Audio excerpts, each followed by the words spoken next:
सरकार की, श्री वृंदावन बिहारी लाल की, श्रीमद् भागवत महापुराण की, श्री सद्गुरुदेव भगवान की, गौ माता की जय। जय श्री राम, जय जय श्री राम, जय जय श्री राम। निताई गौर हरि।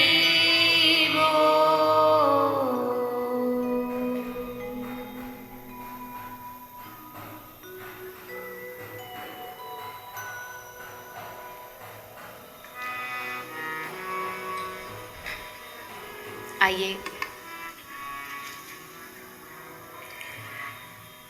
चित सार सिंधु सर्वस्व भगवान श्री राधे गोविंद के चरण कमलों का ध्यान करते हुए सभी श्रीमद् भागवत गंगा में प्रवेश करें।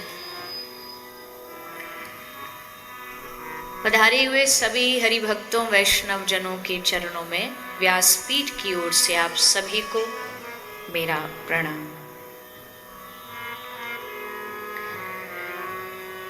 कथा के षष्ठ दिवस में प्रवेश करते हुए हम सभी ने कल शरद पूर्णिमा उत्सव मनाया और आज भागवत के प्रसंग के माध्यम से शरद उत्सव मनाएंगे। साथ ही साथ भगवान की लीलाओं को श्रवण करेंगे। कल हम सभी ने श्रवण किया कि भगवान के आगमन से, प्रभु के अवतार लेने से ब्रजमंडल ब्रजभूमि धन्य हो गई। भगवान ने अपनी लीला के द्वारा ब्रज के सब लोगों के मन को, चित्त को चुरा लिया और ब्रज के सब लोग चाहे वो मानव हो, चाहे वो पशु पक्षी ही क्यों ना हो, वो सब की सब जीव भगवान को अपना मान बैठे। और इस संसार में भगवान को अपना मानना ही भक्ति का परम साधन है। मुक्ति के बहुत साधन हैं। मुक्ति के साधन करने के लिए जो विद्वज्जन हैं उन्होंने बहुत सारे मार्ग बताए हैं। मन को कैसे अष्टांग योग से निरोध करना है, योगश्च चित्त वृत्ति निरोध। श्री महर्षि पतंजलि सूत्र में कहते हैं योग के द्वारा मन का निरोध करो। योग में मन का निरोध है, ज्ञान में मन का विरोध है। ज्ञानी मन का विरोध करता हुआ ही मिलेगा, वह मन को मार दो, मन की इच्छाओं को मार दो। इसलिए ज्ञान में मन का विरोध है, योग में मन का निरोध है, भोग में मन का दुरुपयोग है। लेकिन भक्ति में मन का सच्चा सदुपयोग है। भक्ति मन का सच्चा सदुपयोग करना सिखाती है।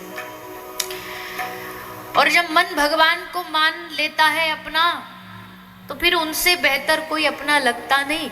चाहे संसार में कोई कितना भी बेहतर अपना हो, अंत में ये बात समझ आ जाती है कि भैया संसार जिसको भी मिला, जब भी मिला, आधा अधूरा ही मिला। संसार कभी किसी को पूरा नहीं मिला। कैसे? बोले अधूरा इसलिए मिला कि एक चीज मिल जाएगी तो दूसरी नहीं मिलेगी, दूसरी मिल जाएगी तो तीसरी नहीं मिलेगी। एक रिश्ता बढ़िया मिल जाएगा तो दूसरा बढ़िया नहीं मिलेगा, दूसरा वाला बढ़िया होगा तो पहला वाला बढ़िया नहीं होगा। यानी संसार जब भी मिला, जिसको भी मिला, आधा अधूरा ही मिला।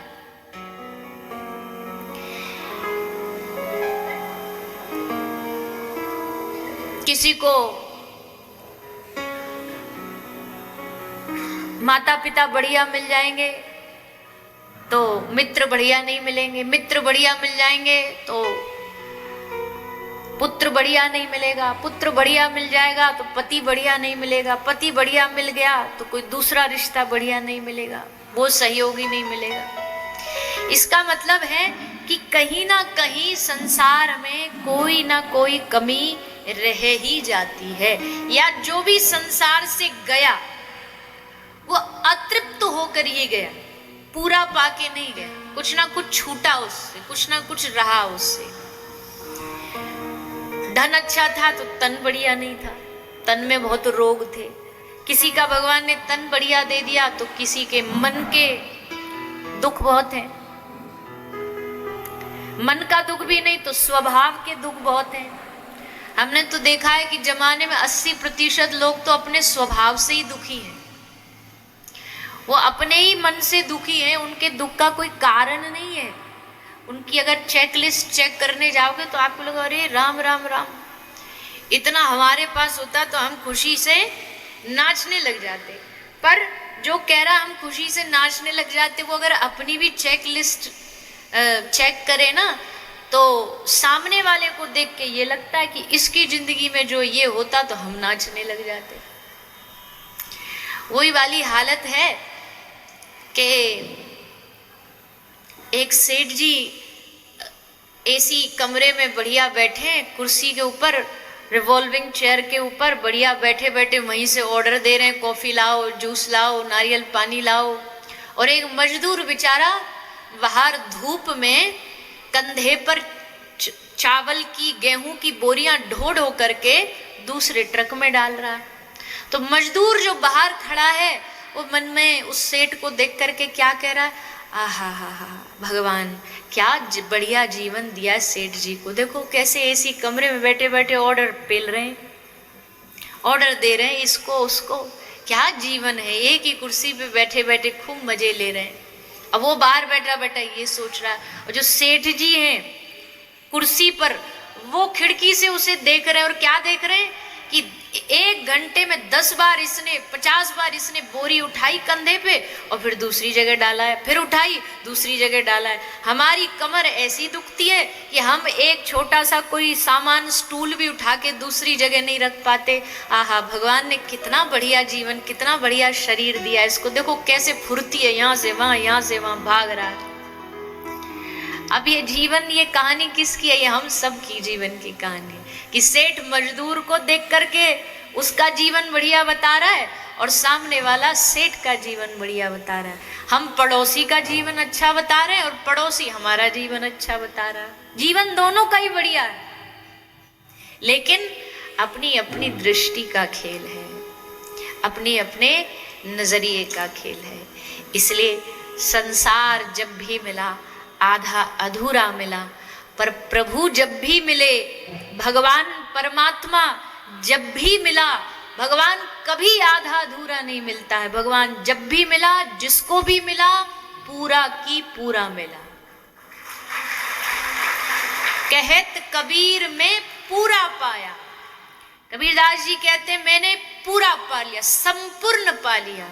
संपूर्ण पाना संसार में नहीं है, पर भगवान में ये गुण है कि ये संपूर्ण मिलता है, जब भी मिलता है पूरा मिलता है। तो ब्रज की गोपियों को, ब्रज की गोपियों ने देखो, हम सबके पास एक एक मन है कि नहीं? बताओ, है कोई यहाँ जो परमहंस बैठा हो जिसके पास बोला हमारे पास तो, हम तो अमना हो गए, हमारा तो मन ही हमने मार दिया? ऐसा तो संभव नहीं है। सबके पास एक मन है ना।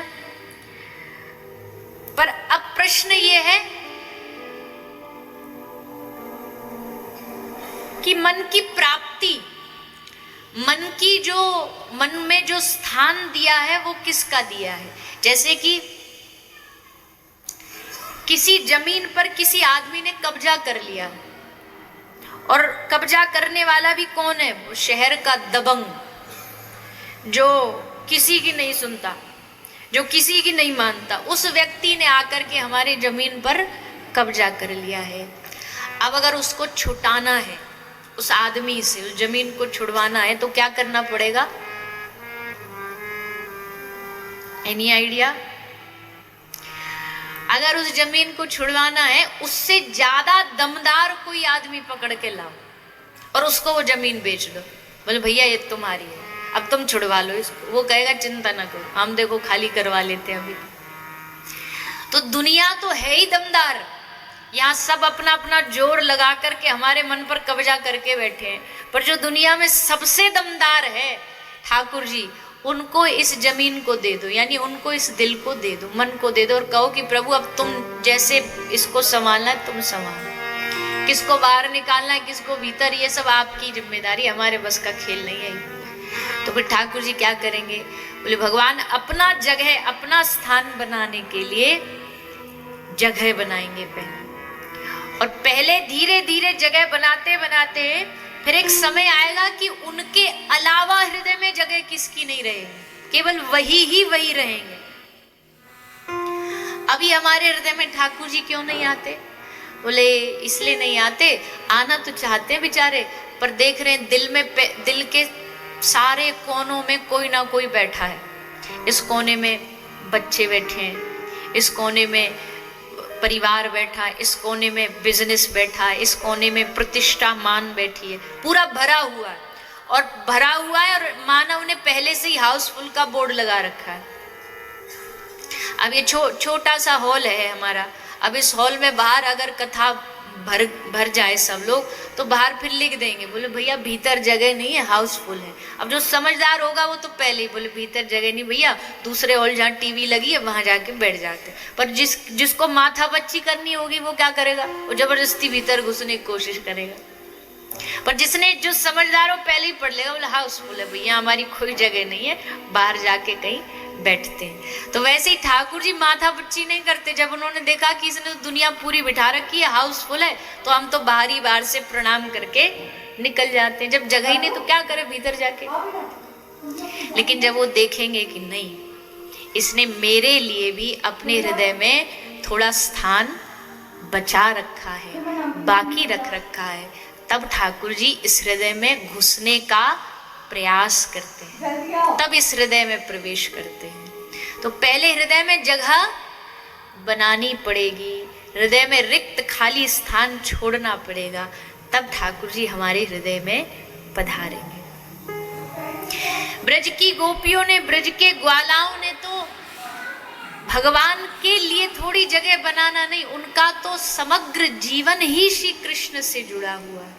ना उनको कृष्ण के अलावा कोई बात सूझती है, ना उनको कृष्ण लीला के अलावा कोई चीज आनंद देती है। भगवान की 3 लीला हैं, एक है मथुरा लीला, एक है वृंदावन लीला और एक है द्वारिका लीला। जो मथुरा लीला है भगवान की, उस मथुरा लीला में भगवान ने अपना थोड़ा सा ऐश्वर्य दिखाया है, द्वारिका लीला में पूरा ऐश्वर्य दिखाया है, और वृंदावन लीला में भगवान ने पूरा ऐश्वर्य छुपा करके रख के अपना माधुर्य दिखाया है, अपना मधुरता जो रूप है, उस रूप को भगवान ने वृंदावन लीला में दिखाया है। तो आज उसी वृंदावन धाम में ठाकुर जी ने क्या क्या लीला करी, कल आप सबने सुना। माखन चोरी लीला, गोपी के साथ खूब शैतानियां करी। अब शैतानी करने का मतलब ये नहीं है कि उसको लोग अभद्रता भरे शब्दों से कहते हैं कि कन्हैया ने कोई नारी के साथ कोई छेड़छाड़ करी, नारी के वस्त्र चुरा लिए। अरे भैया, भगवान की लीला के, भगवान के जो ये पूरी लीला है उसके पूरे भाव को जानिए। केवल ऐसे ही बड़बड़ बोल देने से क्यों अपराध कमाते हो भगवान की लीला के प्रति? भगवान से बड़ा कोई नारी पूजक संसार में हो नहीं सकता। भगवान ने ये किया, कृष्ण ने वो किया, कृष्ण ने ऐसा किया, वैसा किया। कृष्ण कहते हैं अब जानन्ति माम मूढ़ाम भानुसिम तनुमाश्रितम। भगवत गीता में भगवान कृष्ण ने कहा, पार्थ, मुझे करोड़ों में से कोई एक आदमी, कोई एक बिरला व्यक्ति होता है जो मुझे समझ पाता है, क्योंकि मुझे समझ, तो हम उन करोड़ में से एक आदमी नहीं है। इसलिए हमें क्या करना चाहिए? भगवान की लीला को समझने की कोशिश मत करो, बस भगवान की लीला का आनंद लो, भगवान की लीला का रस लो, ये हमारा कर्तव्य है। भगवान ने चोरी क्यों करी, इस पे दिमाग मत लगाओ। चोरी की, उसमें क्या क्या रस आया, उसका रस लो बस। कैसे भगवान गोपी के घर जाते, कैसे भगवान जाकर के उसका माखन चुराते, इस लीला का रस लो। और सोचो, आज 5000 साल बाद ठाकुर जी की लीला को सुन के इतना रस आता है, तो जो गोपी उस समय उपस्थित होके ठाकुर जी की लीला को देख रही थी, उन गोपियों को कितना आनंद आता होगा। आज एक पल के लिए सोच के देखो, आपके घर में अचानक से ठाकुर जी आ जाएं तो? सोचा कभी? अचानक से ठाकुर जी आपके घर में आ जाएं, सचमुच आ जाएं, दौड़ते हुए, भागते हुए आपके घर में, और आपसे आके पूछे, मैया तेने आज कहा बनायो भोजन में, कहा खवावेगी हमको? ठाकुर जी आके पूछे तो क्या अपना सर्वस्व लुटा नहीं दोगे उनके ऊपर? क्या अपना सब कुछ न्यौछावर नहीं कर दोगे उनके ऊपर? भला गोपी कैसे अपने आप को न्यौछावर ना करती? उन्हें तो कृष्ण तन, कृष्ण मन, कृष्ण ही हमारो धन, आठों याम ऊधो हमें कृष्ण ही सो काम। कई गोपी तो ऐसी बावरी हो गई, रात को 12 बजे ही जग जाती और जग के एकदम रेडी तैयार हो जाती, स्नान ध्यान करने लग जाती। सास पूछती, बावरी क्या कर रही है? बोले ब्रह्म मुहूर्त हो गया, कन्हैया से मिलने जा रही है। सास धमकाती, अरे सो जा, ना तो सोती है ना सोन देती हमें, अभी रात हो रही है। पर कृष्ण मिलन की इतनी तड़प है, कृष्ण को देखने की इतनी तड़प है, गोपियों को ना दिन का होश है ना रात का होश है। कोई गोपी सुबह फिर जल्दी जल्दी स्नान करके माथे पर मटका रख के उसमें पानी भरने के लिए गई, और जैसे पानी भरने के लिए गई, रास्ता में ठाड़े मिल गए, लेकर के एक किंकरी, एक पत्थर की डली लेके मारी गोपी की मटकी पर। मटकी फूटी, सबरी गोपी पानी में भीग गई। अब भीगी तो ऐसे कोने में कदम के पीछे हंसते हंसते बाबू देख के बोल रहे, गोपी शुद्धोदक स्नानम समर्प्यामी।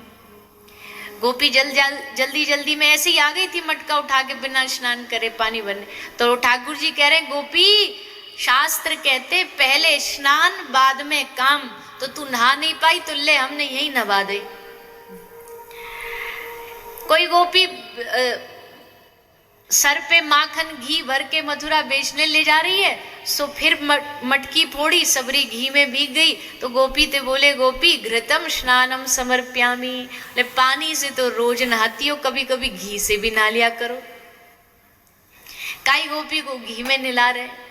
और ये याद रखना, जिन जिन गोपी के साथ ठाकुर जी लीला करते हैं ना, ये लीला होने के बाद फिर वो गोपी का मन 1% भी संसार के कामों में नहीं लगता, बस ठाकुर जी की उसी छवि पे अटक जाता है।